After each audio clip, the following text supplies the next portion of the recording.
Hey everybody, welcome to another edition of Cavanaugh's Corner. I'm Andrew Cavanaugh. Thank you again for joining me here. I know you may be thinking, what the hell is with the all black and the glasses? Well, it's because today I am reviewing the new Steven Seagal masterpiece that was released on Blu-ray and DVD just a few days ago, called... Wow, this movie's so forgettable. What the hell was the name of that movie? I'm just kidding. No, it's called Code of Honor. Code of Honor is a... this is a strange film. This is a tough film for me to describe. I'm wearing his sunglasses because Steven Seagal wears sunglasses through the entirety of the film. I kid you not, he is literally wearing sunglasses in every scene of the movie. It is incredible. His performance is something I'm going to get into later, but the movie is an action drama. It's not really an action movie. I guess it's a somewhat kind of revenge movie, but he doesn't really kill anybody that was attached to his family's demise. I don't know. Well, anyway, the story is Steven Seagal is, of course, the greatest army hero in the history of mankind. He's this former covert ops agent guy. Of course, he's the greatest ever known to man. And while he was serving out there somewhere, killing people, I guess, that are bad, his family was murdered here by gang members, so he decides the best thing to do is to just go and kill every single bad person or person of ill repute in, I guess, his city. That's pretty much what I got from it. Craig Sheffer, who is a special agent for the government, comes and kind of tracks him down and tries to stop him. That's pretty much the whole movie. More or less. There's a stripper who is a good person, but she's a stripper trying to provide for her son. She gets caught in the crossfire, becomes attached to Sheffer in the movie because he saves her. It's kind of a mess. But again, it's a Steven Seagal movie, so we're not really there for the story. We're kind of coming in for the action. Sadly, this is another movie like the last Steven Seagal movie I reviewed on my channel here, where the action is not that great. In almost every action scene, with the exception of one or two moments in the film, and like the last scene in the movie, Seagal is like sniping people. So he's like 1,000 yards away shooting people from positions that technically no one should be able to get shots off on. But of course, he's killing people. He's not even aiming sometimes. He's just spraying fire, and of course, he's hitting people with direct precision because he's the greatest assassin soldier of all time. It's kind of bad. He does some fighting near the end of the movie, but it's not a lot. Not like some of his older films. Actually, his more recent direct-to-video movies have been really, really lacking in terms of him doing anything other than shooting people from far away or just being, like in a place where none of the action really is taking place. He's like far away from it. That's something I've seen a lot lately in his films, and even though his earlier films were kind of lazy, his direct-to-video films were somewhat kind of lazy. At least he was in the action sequences. The last three that I've seen of him, he's been in very minimal scenes. And then every time else, he's like shooting at things, and he's probably not even on the same set. He's like far away from them. Kind of sad. But much like the last film I reviewed on the channel, Asian Connection, whenever shooting happens in the movie, a lot of times the shooting is added in afterwards, like via CGI. So these people are aiming guns and shooting, but there's no actual shooting happening. It's like added in afterwards as a special effect. And I really fucking hate that. It drives me insane. If you can't afford blank shooting pistols in a movie, don't make the fucking movie. I'm sorry. Like, that is the cheapest thing in the history of mankind I have ever seen. If it was like a Star Wars movie, I could understand because we don't have actual laser guns.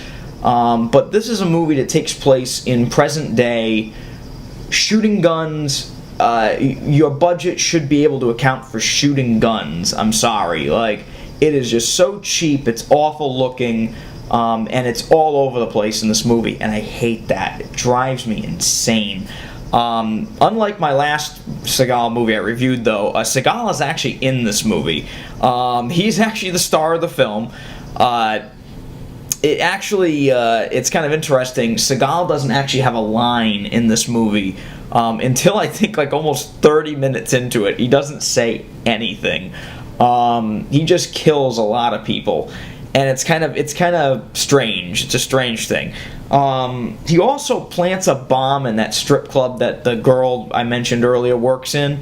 He plants a bomb that goes off and kills everybody except the innocent civilians.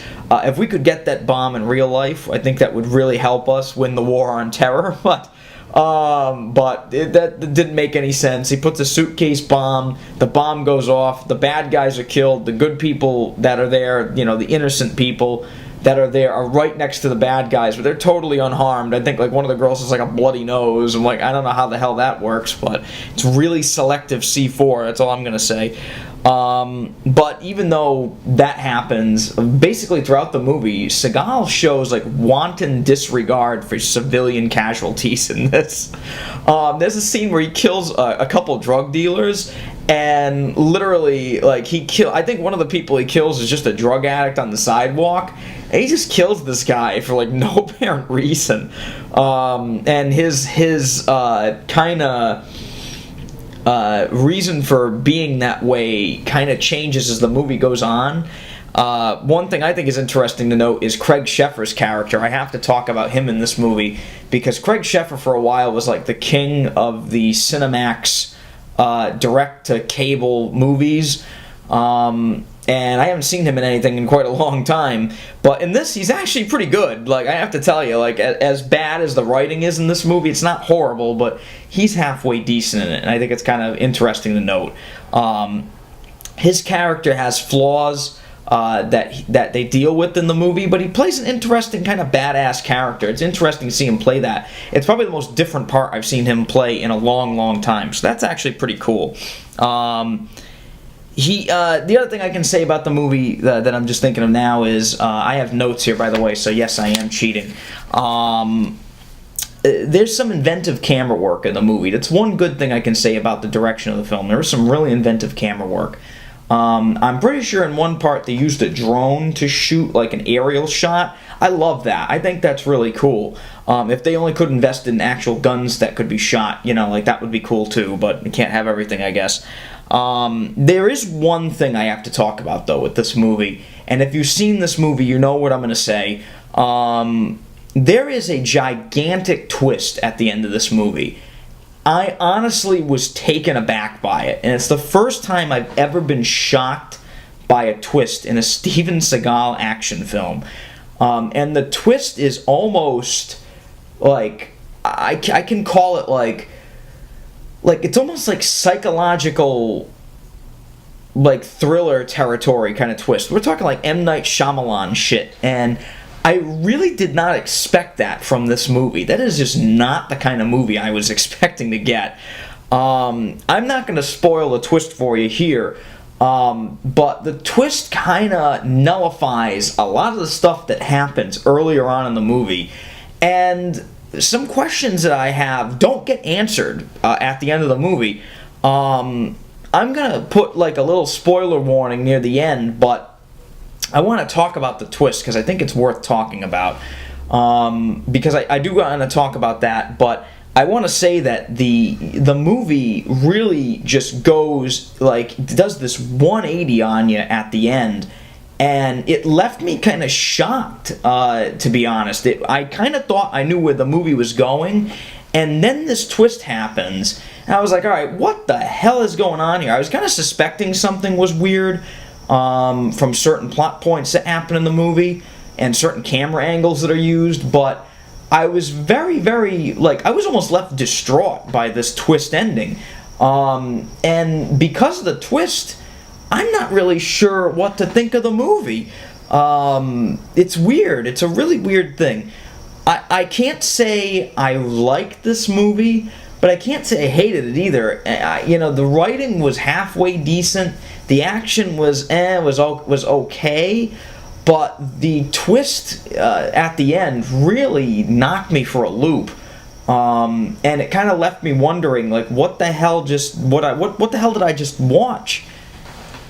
I mean, this is a tough one for me, because the movie wasn't good, it wasn't awful, but that ending really killed me. I'd probably have to give it like I want to say like probably like 2 out of 5. It was not up to standard, not even up to some of Seagal's most recent direct-to-video movies. I thought Absolution was a much better Seagal like action film than this was. This, like I said, near the end, it starts to get into that really kind of rough psychological like territory, and I really didn't like that. That really knocked me for a loop. So I give it a 2 out of 5. Again, it may be worth a rent. It's not awful. It's not like unwatchable like Asian Connection was. That movie is just straight out terrible. That would probably be like a 1 out of 5 if I had to go back and retroactively review that one. But this is like a solid 2. Again, not the worst movie I've ever seen, but it's definitely not the greatest. Now, I'm going to put up a spoiler warning now, because I do want to talk about this ending. So, spoiler alert, I am going to ruin the end of the movie right now, so if you do not want me to ruin it for you, turn the video off now. It was nice having you. But let's talk about this ending, okay? At the end of this movie, Seagal is revealed to be Craig Sheffer's character, I guess. And Craig Sheffer is actually Steven Seagal's character. It can even be argued that they are the exact same person, which doesn't make sense. They kind of flash back to earlier in the movie, and they reveal that Seagal was actually never in certain scenes of the film, but it was actually Craig Sheffer that killed all these people. So I really don't know why they had Seagal in certain scenes earlier in the movie when it was actually Craig Sheffer's character. And like I said, it really goes into this like M. Night Shyamalan twist territory kind of thing. And I didn't get why they did that. There was really no need for that. It's kind of the twist that actually Craig Sheffer's character is the guy that, you know, his wife and kids were killed, and Steven Seagal's character is actually the one that was his family, you know, left him and stuff because he was drinking and stuff. My thing that I don't understand is at the end of the movie they make a point of showing the stripper woman, her son has this baseball glove that Craig Sheffer originally had earlier in the movie that was his son's. That I guess we can say died, because that's what happened to Steven Seagal's character's kids. Again, this is really confusing. But I guess the whole thing is that at the end they hint that maybe Sheffer is alive or maybe Seagal is alive. But they really make a point of showing that at the end, Seagal and Sheffer have a fight scene at the end.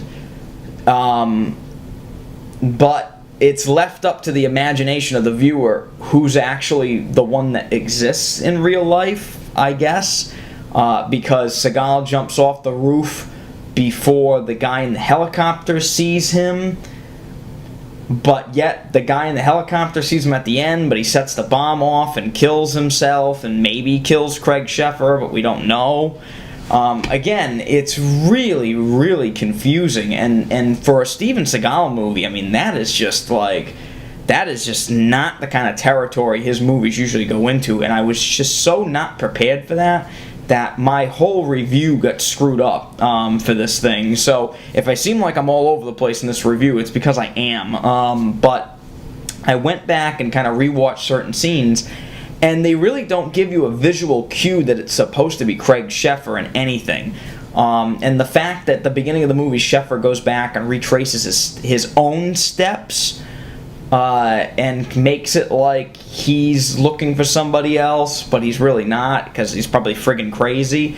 I don't know. It just didn't make any sense to me from a writing standpoint, and also from like an action movie standpoint. I didn't get it. Like, I didn't get the reason why they did that. But anyway, the movie to me was still entertaining enough for an hour and a half. But like I said, that twist at the end and some of the writing, plus the somewhat lousy action, was really brought the movie down for me.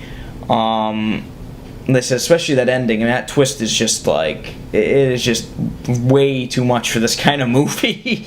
They really tried to do something that is really just not something they should have gone for this movie. So like I said, I gave it a 2 out of 5.